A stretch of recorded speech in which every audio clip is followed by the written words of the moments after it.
Welcome to Happiness by Habit, the podcast where we uncover habits and strategies for building joy, achieving personal growth, and balancing life's many roles. I am your host, Silvana Pimentel. I am so glad you are here with us today. Each week, we will dive into topics that inspire and empower, from personal development and productivity to parenting and career success. So grab a coffee or something stronger and let's craft a little more happiness into our lives. One day at a time. Let's get started. Everyone, and welcome back to Happiness by Habit. I'm your host, Silvana Pimentel, and I am beyond thrilled for today's episode. We are diving into a topic that so many of us can relate to: sales. Whether you are an entrepreneur, a business professional, or even just trying to pitch an idea, sales is everywhere. But today, we're flipping the script with Harry Spaight, the founder of Selling with Dignity. He's the author of the book of the same name, which is all about transforming sales into service-driven, dignified, and truly enjoyable experience for both the salesperson and the client. Harry's story is incredible. From being a missionary to becoming a leader in sales, he's proof that you don't have to be pushy or aggressive to be successful. Harry, welcome to the show. Silvana, thank you so much for having me on your podcast. It's going to be fun. I love chatting about sales, and you and I both have a background in it, so I'm looking forward to the conversation. Absolutely. Me too, very much.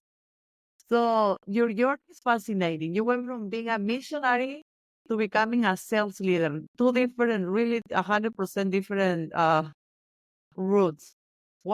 How do you make that transition work? And what inspired you to write Selling with Dignity? Okay, so what made that decision work, we'll start with that, is doing the mission work. It's all about being good with emotional intelligence, because you can't go into another country and expect that people are going to listen to you unless you adapt to their ways. So I learned a lot through that, is like becoming more relatable to people with a different, with a different background, different culture, becoming a better listener. And so when I got into sales, I mean, it was a different background, right? My resume had nothing about sales. I interviewed in a few places and they said, well, what do you know about sales? I was like, well, I did mission work. Doesn't that count? And no was the answer for most people. Oh, No, they're asking about if I knew anything about quotas, if I knew how to close deals. It's like, I didn't know any of that stuff. So it was a tough road. But once I learned, or I figured out that the approach in a service mindset would get me sales, that's what I really adopted. And I read a great book. For those who are learning about sales, who are more servant minded, the book that I would recommend is The Greatest Salesman in the World. It was written in the 60s, and it's all about serving people. And so I just started applying that, and it actually worked really well for me. So when I started, after years and years of doing this, I felt like there are other people who need to sell that probably had the same struggles that I did. So that's why I wrote Selling with Dignity. So it's just a servant-minded approach to sales that actually works without being the hard closer or the pushy, it's all about me type salesperson. I love that approach because many people associate the sales with pushiness or manipulation, but your approach Right. is exactly the opposite. Can you share how serving rather than selling became your formula for success? Yeah, I mean, so I was in what is called a sales bullpen. So for those who don't know, if you look at some of these movies about sales, like Wolf of Wall Street's got some scenes in it, but there's a Right. sales bullpen in that, Boiler Room, even The Pursuit of Happiness, where there's a bunch of people making calls. That's what is a sales bullpen. So I was in that. It was very uncomfortable for me. This funny side note was I hadn't sworn, used curse words in years because of my mission background. So I'd have to go all the way back to high school. And so in the sales bullpen, the language was a little salty. So I was a little bit out out of the fit for the group there, but it's all fun. Learned a lot from, the benefit of it is I learned how some were making calls, and then I could decide if I wanted some of their traits or some of their strategies in mine, and then others I rejected. But what I knew was that when I was first starting to get into it, it took me months and months to struggle, because that's what you do in sales in the beginning. It's not easy. So then I figured out that I said, you know what, the best thing I can do is be the best customer service minded salesperson, and not worry about so much about when the deal is going to close. I'll just serve people. And that eventually led to sales, because people like that approach. They said, I don't even view you as a salesperson. So here I was in a highly competitive industry, and people would say things, I don't view you as a salesperson. That's a very nice compliment. You're too nice. Yeah, I was too nice, right? That's why I wasn't hired by some. One in particular said I was too nice to be in sales. It's like, oh, a missionary in a sales bullpen, they're swearing, cursing. You're never going to fit in. It's like, well, I used to play hockey, so I fit in anywhere. It's just like who I am today, but it doesn't mean I can't fit in. I know, it's all part of emotional intelligence, right? You're in a group of, not that I had to swear, but it's not like I would say, oh, your language is so offensive. Oh, don't talk to me because you're using bad language. I would never, ever say anything like that. I just would smile, and I would speak to people without cursing. And no one really picked up on it like I was different. So it's just, that's all part of using your emotional intelligence. You've got to know when to stay quiet. And I'm not judgmental, because that alienates people. So I prefer not to be judgmental. Right. That's awesome. What's your thought on that? Yeah, no, you mentioned that some people feel they are too nice for sales. And I think a lot of the listeners might resonate with that. How do you help those individuals embrace sales as an extension of their natural kindness? So they can be nice. Yeah. Exactly. So again, the personification of salespeople in Hollywood is often cutthroat. We think of the used car salesperson that is out there everywhere. Right. People will say things like, I don't want to be viewed as a used car salesperson. And why do they say that? Right? What comes to mind? They don't want to be viewed as pushy. They don't want to use this line like, what do I have to do to get you in this car today? All these things, strong closing, right? What's your thought on that? Yeah. Yeah. The image of the salesperson of used car sales typically is about not only being super pushy, but especially pushy, but also a little bit of liars, no? Because a lot of times they say, okay, yeah, no. Well, let me see. Let me get my supervisor. Right. And it's like that game of trying to get you a better deal just to close you, but it doesn't feel natural. It doesn't feel honest. Yeah. Well, so a really good salesperson is never going to lie. We might come up with our own marketing. So, for instance, this is something that some of us struggled with, because we knew what the real cost of the goods were.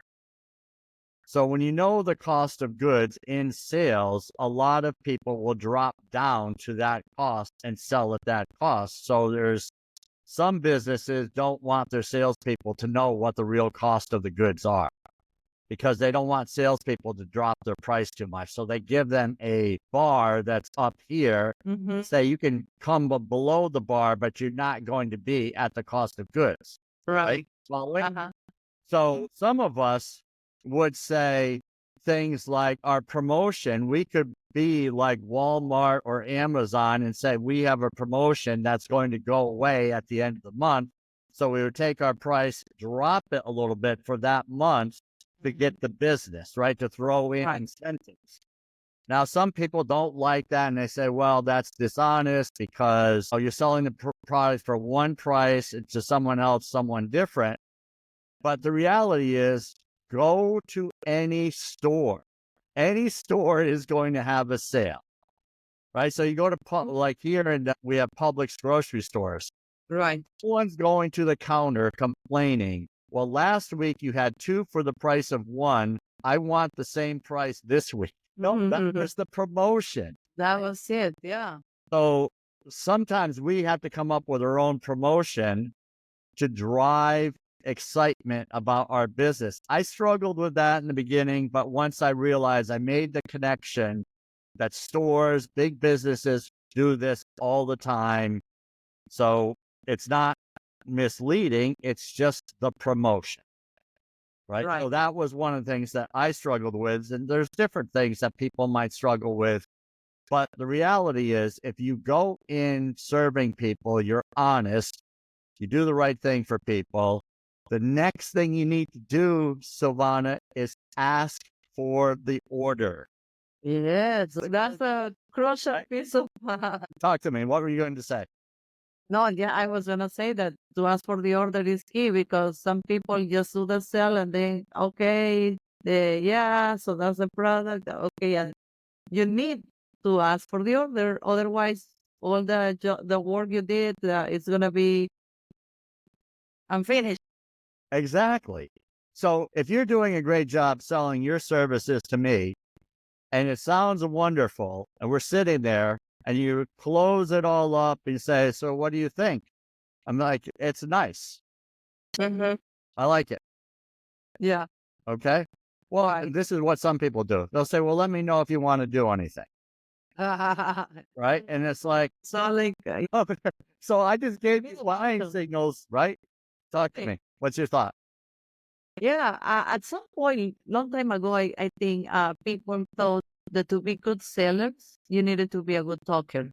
But I think it's the other way around. That absolutely, what you need to be is a very good listener, and really, because the true good salesperson comes from a different, like a technique. I love your philosophy of sales, but and I think is the right way to do it. When you look for, when you truly are able to identify what the problem is, what the concern, problem, challenge your customer is experiencing, and how you can solve that by adding value, by solving a problem, by creating, saving time, saving money, all of these things. And the only way to find out what it is by asking the right questions, right? Exactly. And like you mentioned, it's like you be a good listener, and then you become a consultant versus, like what you said, a lot of people think that people that talk a lot are good in sales. Just like you, I don't agree with that at all. Because we don't want to listen to someone else. We want to do the talking, right? We want to be heard. We want to let others know what's on our mind. And so sometimes salespeople will say, let me tell you about my product. Let me tell you about all of our services. We're number 1 in the industry. Oh, I've been doing this for the longest time. No one's better than me. And they say everything is about me. Right. The buyer or the potential buyer or prospect, they want to explain what is on their mind. And if they're not getting a chance, then they're going to go elsewhere to get that chance.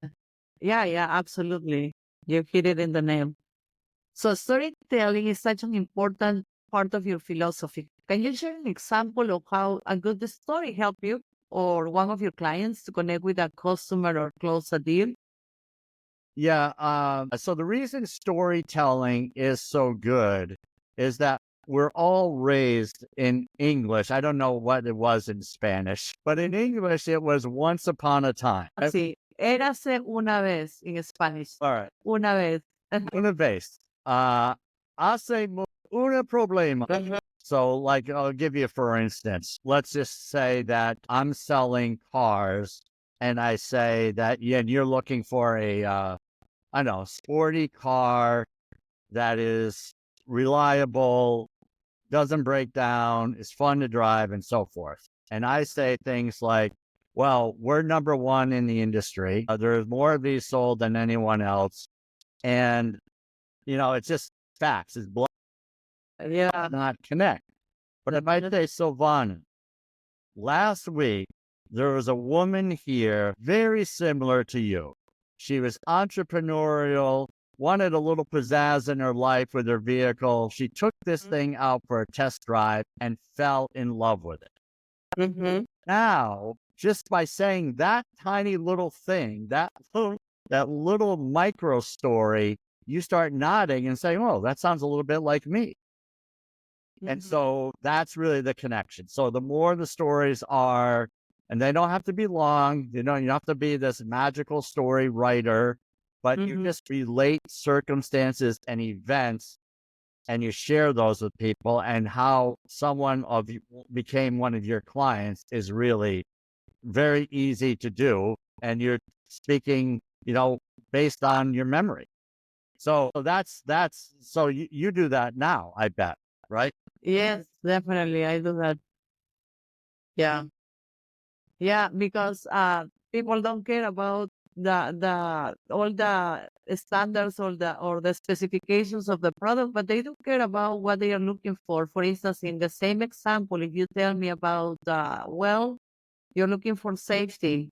This car, there was an accident that like last month, and the people in the car, it was a really bad accident, but the car or the structure of the car was able to save their life, for instance, something like that will definitely get my attention, right? Yeah, exactly. It's finding out. So keeping track of stories is a good thing. So for those who are listening, jotting them down on your phone in your notes section on your phone is good, so that you can go back and look at these and say, well, how can I apply this? But your regular client stories are going to be very powerful because they're going to be relatable. You're speaking from your heart, how you help somebody. That really matters in the story. And holding back from the story is you're holding back from that emotional connection with your client. There is a chemical, I believe it's oxytocin, that's released in our brain when we hear the stories. And there's actually, through our brains, we make this connection that is, again, scientific. So you want to always work at becoming better at the storytelling.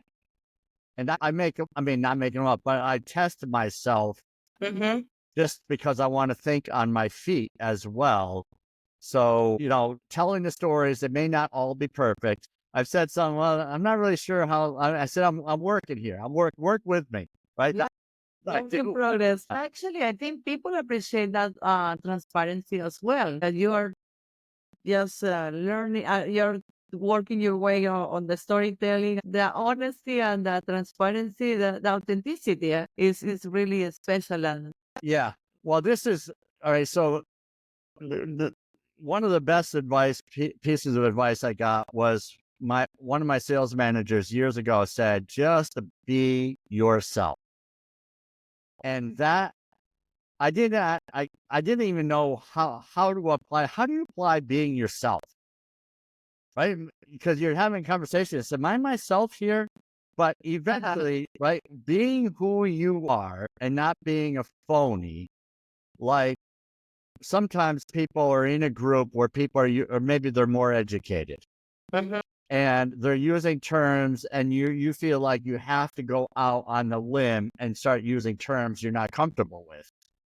That's not you, then don't do that, right? If that's not you, don't be that way. And I like to speak in, fifth grade terms where I can understand them and my listeners can understand them. If I start going on using the wrong word, then it's like, that's not being genuine, in my opinion, right?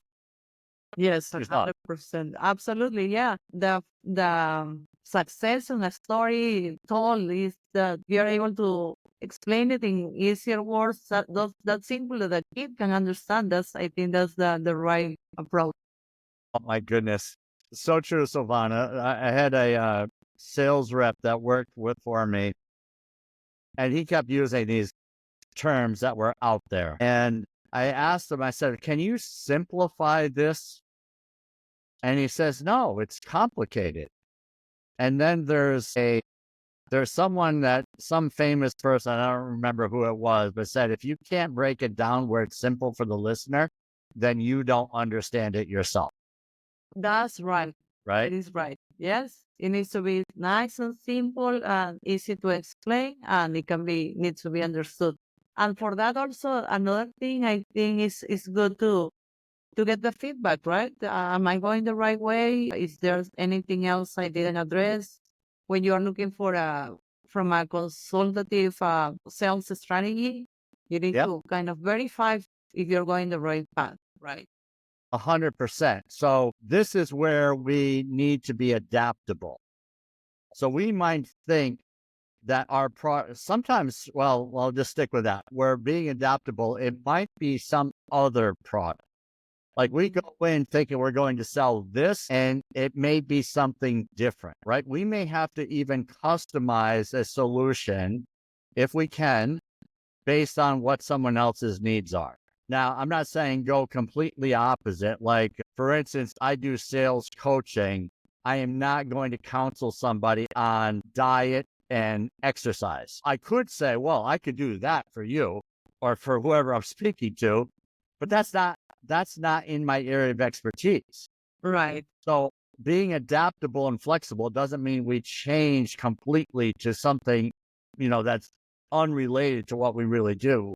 But can we make adjustments to fit what the person is looking for? And that's, we might have rules of what the ideal situation looks like, but not everyone's going to be ideal, especially in the beginning. So we become a little bit more adaptable and say, well, I can do this. I can help you with this or whatever. And I think it's humility is involved, but not saying there's a fine line, but knowing where your area of expertise is. But sometimes people are they need something a little bit different. What's your thought on that? Am I going too far on that?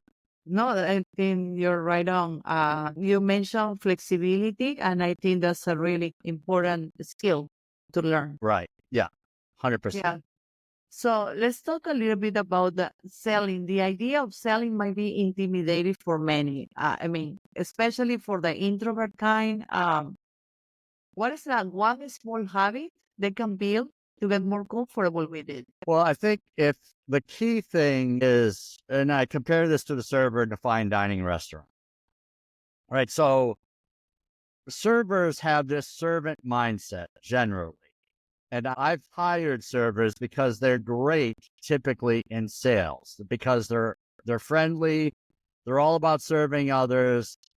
And that's kind of the way I wanted my sales team to be is these servant-minded individuals. Now, in a restaurant, you have tables.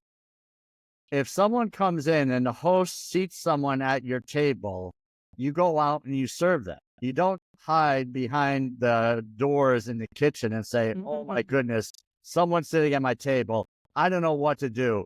I'm going to be terrible. They're going to make fun of me.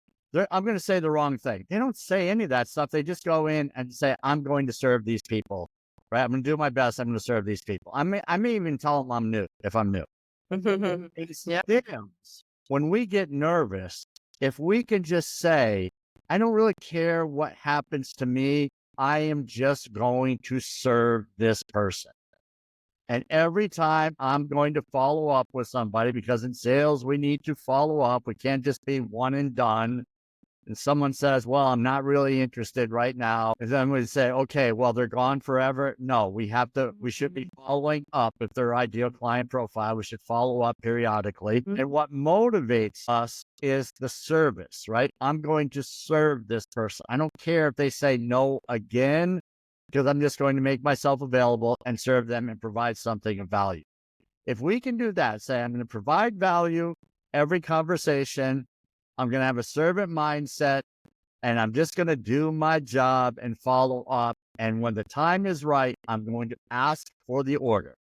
If we do all of those things without being anything else, I'm telling you, you will have success in sales. Oh, I love that. Absolutely.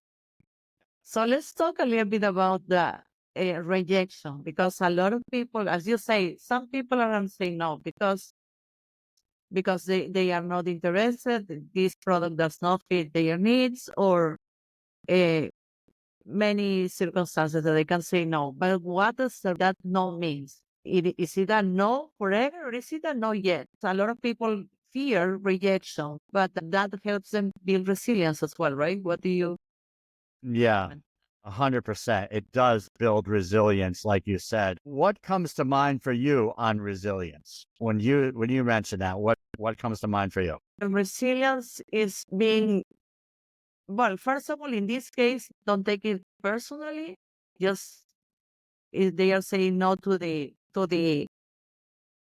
that proposal in that moment in those terms. But resilience is to be strong enough to be okay and to come back and to recover from that and to be strong. Exactly. So I like it. So let's just go back to the server in the restaurant. And I offer the wine list. I'm the server. I offer you the wine list. Would you like to take a look at the wine list? And you say, no, Yes. all I want is water. Okay. Now, what just happened to my revenue opportunity? If you say all I want is water, my revenue opportunity went down, right? Yes. Okay. So what should be on my face? Should I be disappointed that you don't want wine, or should I be happy that I'm still there to serve you? Right?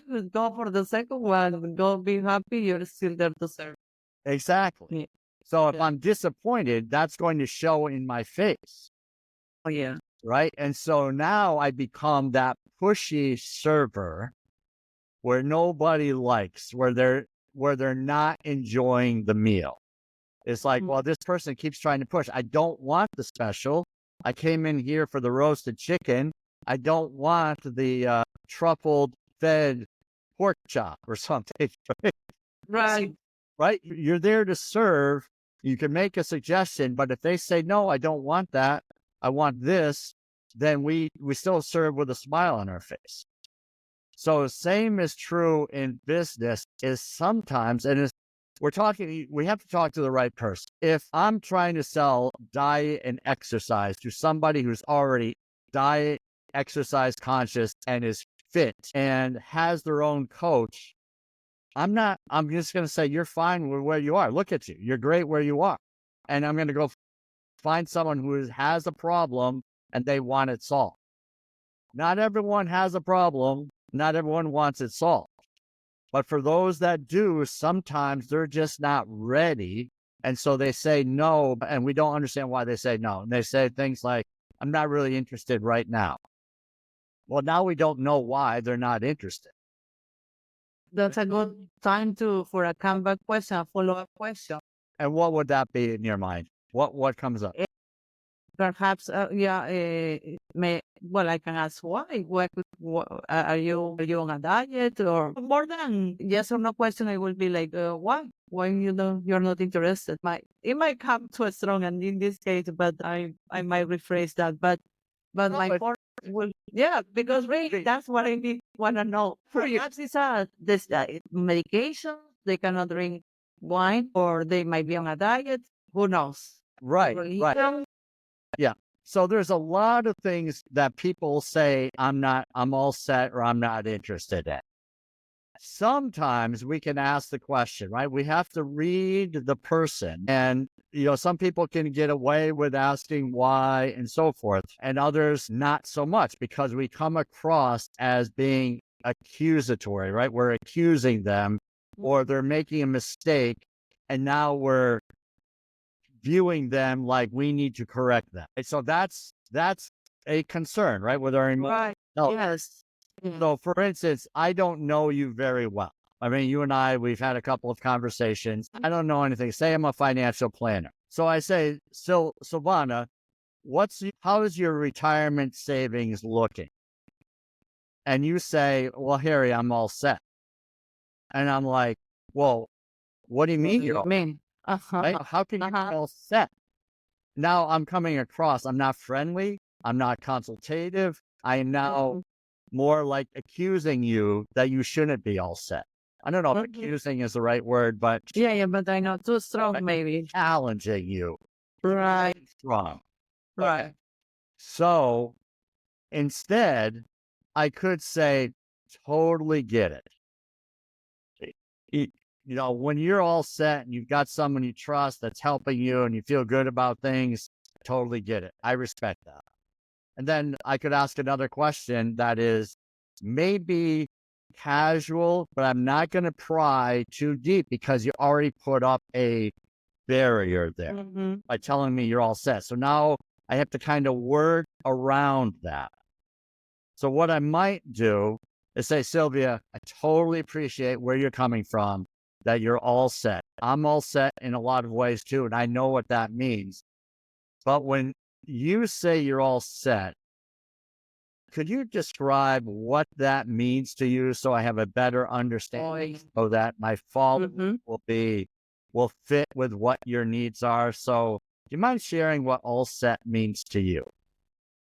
Right. So now my approach is more, I'm curious, but if you say, Harry, I am all set at that point, what should I do? What would you say? I would say yes. Well, because I really would love to know what that person means, right? But then on the other hand, also that person put the barrier twice. So definitely don't want to share much information. That might be because she feels intimidated. She wants to protect. She might not be all set, more likely, because otherwise she would talk about it. So I would say, yes, I understand you're all set. But for me, all set, I might open up with something of my own to try to get her to open up. Right? Yeah, a story will be a good one. Yeah, exactly. So you can say something along the lines that I totally get it. I've been all set many times in my life. And when people talk to me about finances, I just said I'm all set because I didn't really want to have the conversation. Does that fit in with you a little bit, or is there something else? Something you might be able to get away with it. I want to fine tune that.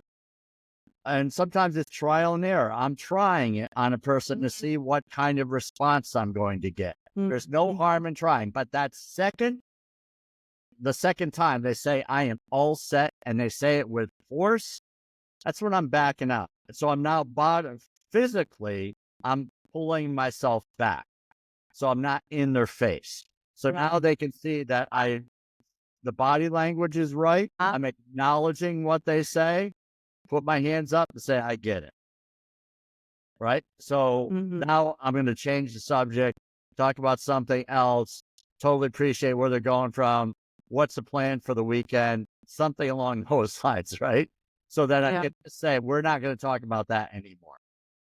Okay. Right. Yeah, that makes sense. Right. But now if I have now start having relationships, so say we're in a community, I see the person again, and I said, hey, you and I spoke a couple of weeks ago. You said you're going to do this for the weekend. How did that work out for you? Now we see each other periodically. It's like, hey, Silvana, how's the family? Any trips this year? I'm still going to be friendly. I'm not going to ignore her. And she said she was all set. So I can't talk to her anymore. Right. But then maybe, I start to build trust. The likability factor comes in and I say, hey, would you be up for a coffee? It's been a few months since we chatted. Would you want to be up for a coffee? And you might say, sure, but don't talk to me about finances. Right. If you say that, then I'm not going to talk about it. Right. Because I'm still earning the trust. Right. There's still a reason there. But if they don't say that, then it's like, well, she knows that this is what I do. Probably going to tolerate another question. And so now I'm going to tactfully bring it up, but it's not going to be the first thing I bring up. I'm going to ask, what's your business? How are you doing in your business? What's new? What are you working on? Who can I introduce you to? All kinds of ways I could serve the person. Then I'll just say, a few months ago, you and I spoke and you said you're really all set and you didn't want to talk about the financial planning, the services, whatever. Was the reason, is that because you are working with somebody, or did you have an experience that maybe you didn't love? Now, because I've done so much on the giving, I may get an answer now. You earn it. Yeah. Yeah. Oh, that makes That's sense. where you slow down the sale instead of going in for the jugular is an expression, right? Exactly. Right? So what's your thought? Talk to me. I love that. Yes. And just to keep in mind, I think whenever somebody says no, it's a no yet. It's not like a no forever, or it's a no to you. It's not a no, a rejection to you as a person. It's a rejection to your specific proposal at that moment in those terms. Yeah. So I would say just keep focus and on actually solving a problem and adding value so you can actually get a yes eventually. Yeah. So it's not us, right? It's really what the offer is. Exactly. Perhaps if that is not good enough, it's not solving their problem at this moment. They have other circumstances. I mean, we might need to do some more digging, and then eventually we'll get the yes, the expected yes. Let's talk a little bit about your book. It's so inspiring. Let's tell us a little bit about your book, and also what's another book that or author that has been a huge impact in your life and you would like to share with us. Yeah. Okay. So first, I'm going to go last question first, which is Okay. it's another book that's made a huge impact. There's some great books out there, and in my mind is swimming right now. But probably the biggest impacted book that made a difference for me was Seven Habits of Highly Successful People. Oh, I love it. Even probably written in the mid '90s, I believe. I have that somewhat. Have that? Yeah. Yeah. What do you like about that book? I know that this is it gives us a like a structure or what to do to be successful and effective. And I think it's all about habits. I mean, the name of this podcast is Happiness by Habits. So I'm a big believer of habits, creating good habits that can change your life. Yeah, that's really good. I can't tell you what the seven habits are, but I can tell you what I learned from the book. One was recognize my circle of influence. So how that helps in sales is not everybody is a prospect. So when you focus on the ones who can actually buy, who actually have a problem, who are actually looking for a solution and have the money to do that, that becomes your circle of influence. Mhm. And the other thing that really stood out in that book was listening to understand. The idea of listening until it was your turn to speak is what I had thought listening was. You had your chance, now it's my turn. And that's not listening to understand. So when we learn to listen, to understand what the person is trying to say, or what they're saying, or what they're thinking, that is a whole different way to listen. So those are two of the things I got out of the book, plus others. But anyway, two of the ones that stand out. And in my book, Selling with Dignity, I talk about listening with empathy, right? Where we listen, where we're really, and it's really from Stephen Covey's book, is listening to understand what the other person is doing, acknowledging it, using our emotional intelligence. But anywhere that you are struggling in sales, you can pretty much look to the chapter and read the chapter. It's not written like a novel. It's not written like one long story. It is, if you have a problem with being persistent, if you have a problem with listening, if you have a problem with sticking to the challenges or feeling like you're too kind or too nice, whatever the topic is, you can go to that chapter and read something on it that should help you. Very. Yeah, no, I love that. That's a good thing. Absolutely. I wanted to thank you very much for your time and your insights have been really interesting and I have enjoyed it very much. I would love for you to share with our listeners your social media or where can they find you to work with you or to learn more about you. Yeah, I'd say that if you look up Selling with Dignity, you're going to find me. Awesome. Yes. Right? Nice. Yeah. And there's no other Harry Spaight, I don't think, in the world. So if you can spell my last name and Google me, you're going to find me. My dad was a Harry Spaight, but he's been deceased now for 15 years or so. So you're going to find me. And Awesome. I'll be happy to have a conversation with you, whatever, talk about sales. So happy. Very nice. Very nice. It's been an absolute pleasure. Your message was so uplifting and it's so refreshing to hear such a positive take on sales. Well, thank you Orly, for the opportunity. yes. You've got a Thank great mind for serving others too. So I love the title of the podcast, right? It's Thank you. habits. Happiness by habit. Changing the world one habit at a time. Yeah, great. So what's neat? Well, This time of year, people are thinking about their habits too, beginning of the year. yeah, it's the time of the year. Well, thank you so much for joining us. And to our listeners, if you're looking to transform your how to sell or even how you approach your relationships in life, I highly recommend checking out Harry's book, Selling with Dignity. We will put a link here on the podcast as well. Thank you so much and have a wonderful rest of the day. Thank you, Silvana. Thank you. Bye bye. Thanks for tuning in to Happiness by Habit. Don't forget to subscribe, leave a review, and share this podcast with someone who could use a little extra joy in their day. Remember, happiness isn't just a destination, it's a habit we can create every day. Until next time, stay positive, stay curious, and keep building your joy one step at a time. Nos vemos!